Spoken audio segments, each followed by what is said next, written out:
Magandang buhay mga katiyats! Welcome back sa ating treasure marker analysis. At sa inyo na bago pa lamang ngayon nakabisita sa aking channel, huwag kalimutan i-click ang subscribers button para palagi kayong updated kapag meron tayong mga bagong uploads. At sa aking mga avid followers, shout out tayo.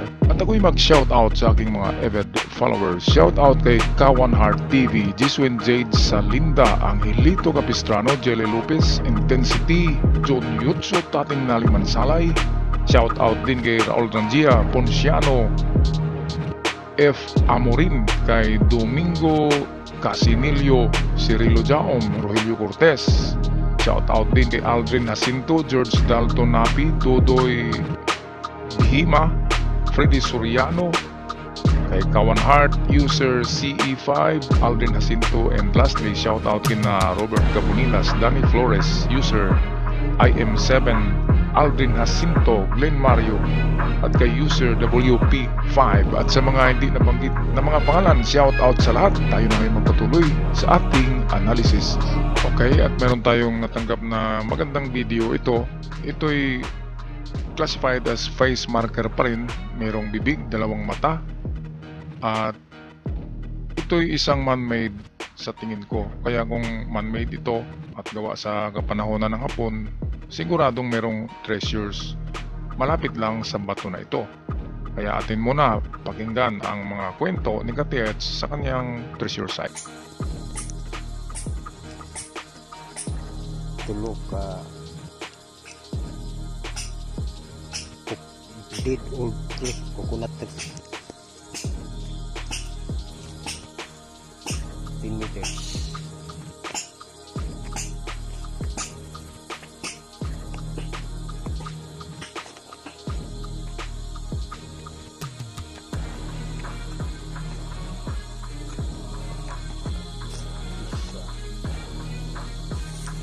Triangular dito.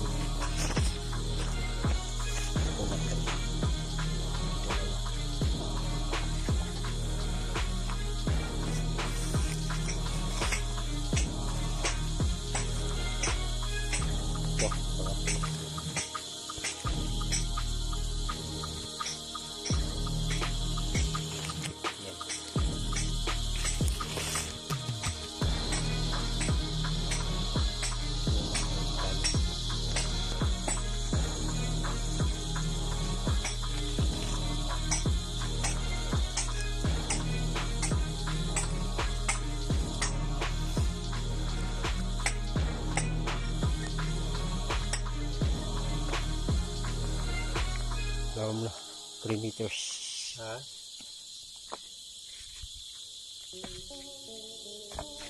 Is market.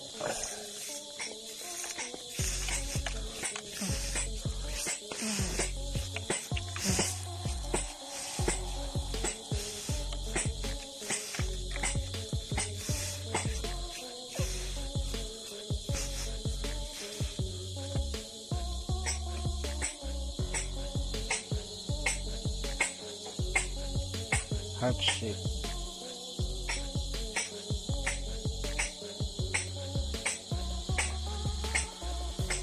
Back sign.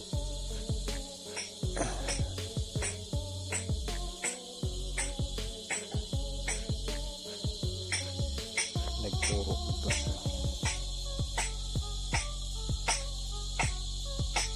Triangular coconut tree. Then sa 2 meters may ang mga nakuha XTM back sign.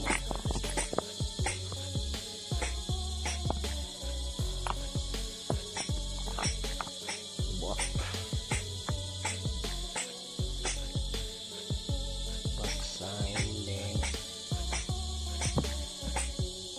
kini meters may nakuha ka na.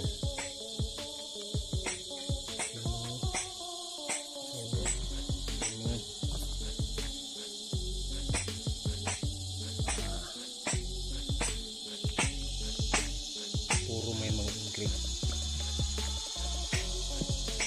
Yan. Yan.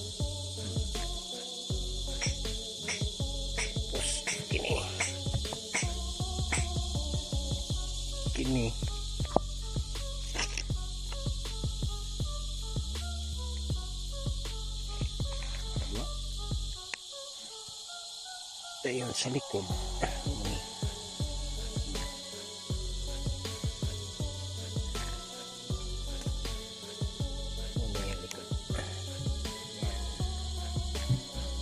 Nasa yung grip itong kanto. Backside. Tapos kilid. Ito ba?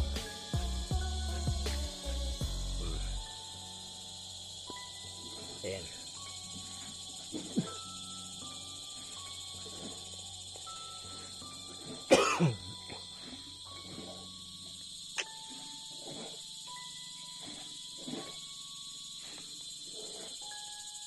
Okay mga katiyats, ito yung face marker na nasa video at sa tingin ko man-made ang isang ito. Okay, dahil parang ito gawa talaga ito ng ng tools ang mata at bibig nito. At hindi lang yan, meron itong mga kasama na mga ito counter sign. Ito ay napaka manipis na siya pero maaninag pa rin yung marka nito. Ito meron siyang box.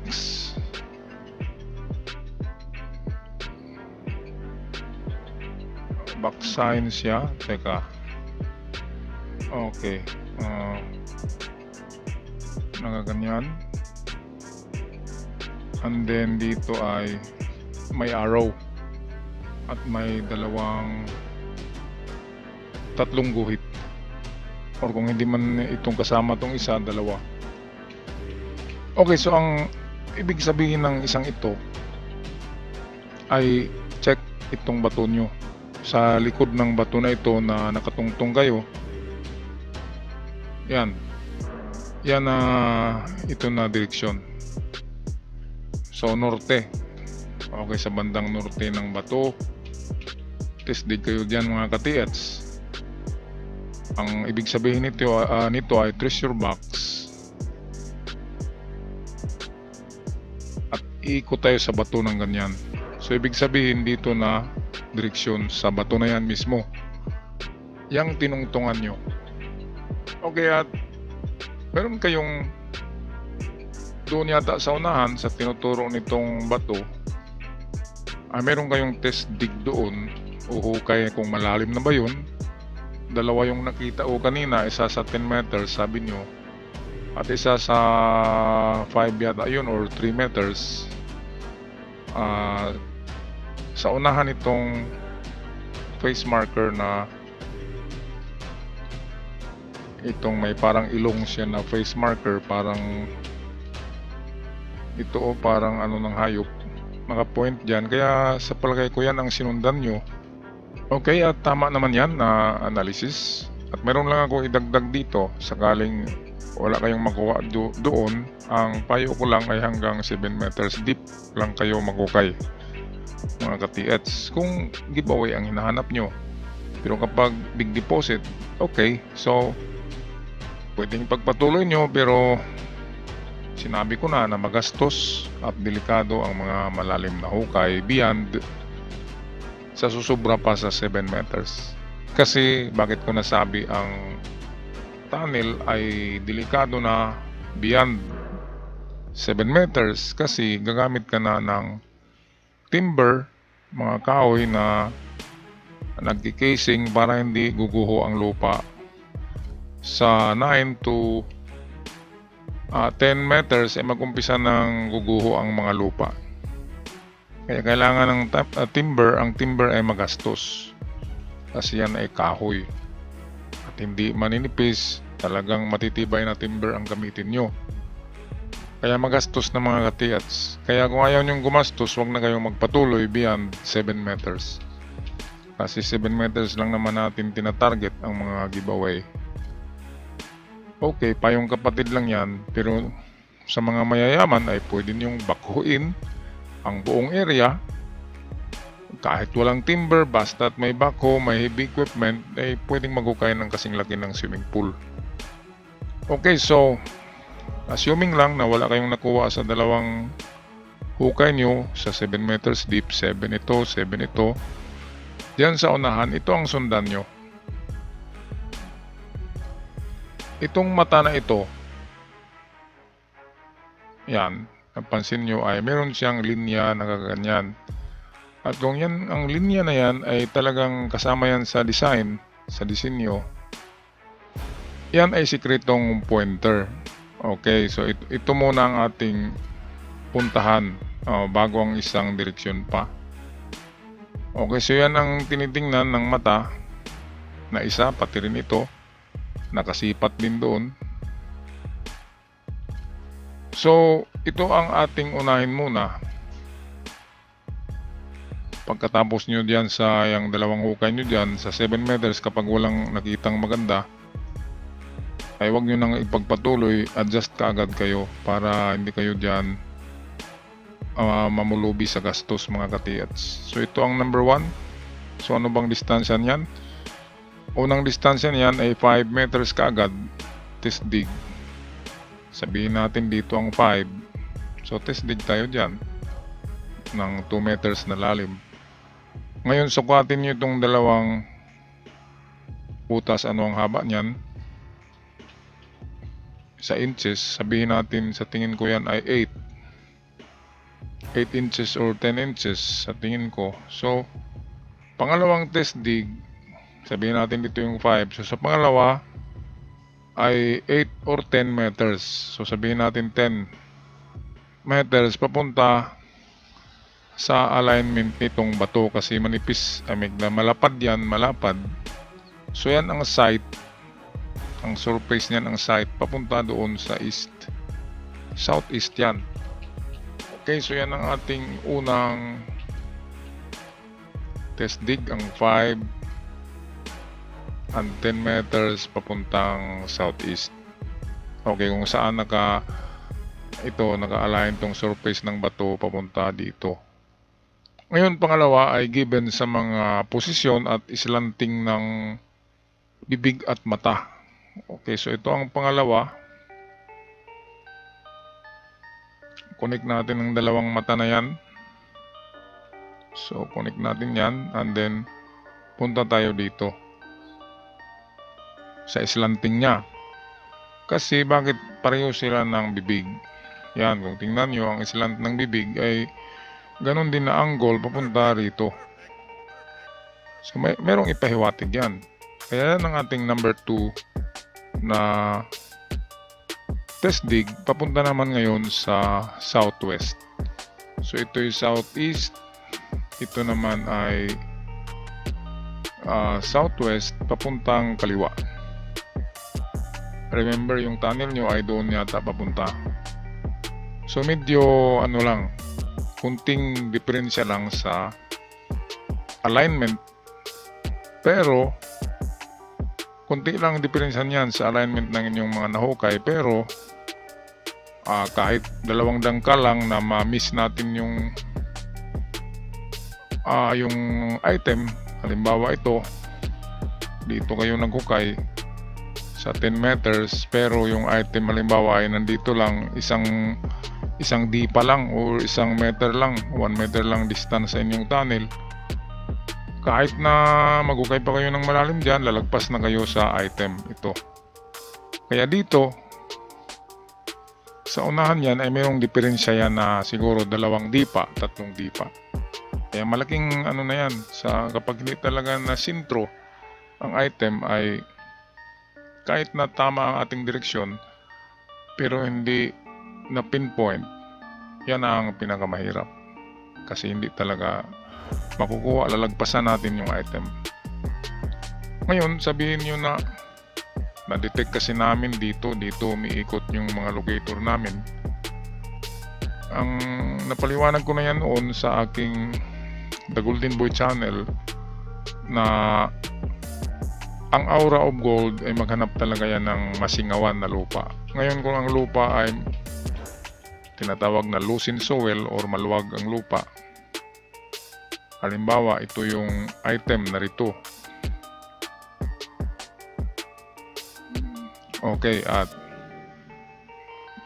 ang pagkabaon niya noon ay pag ganito, naka L.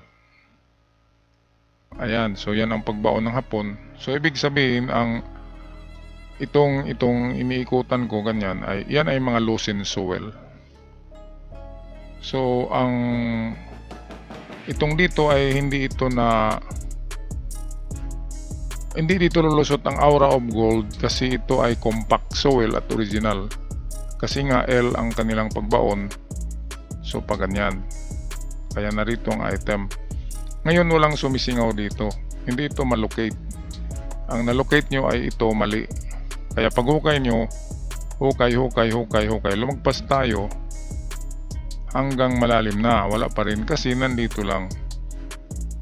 So yan yung mga na-detect sa mga locator sa mga umiikot. Okay, ngayon naman kung scanner ang i-detect nyo dyan, sa pagdaan nyo ay dito pa rin kayo makadetect sa mali. Dito pa rin kasi merong nilalagayan dyan ng mga decoy. Meron yung mga bato na nilalagay nila na mineralized rock or magnetic rocks, at yan ang makukuha sa mga scanner dito.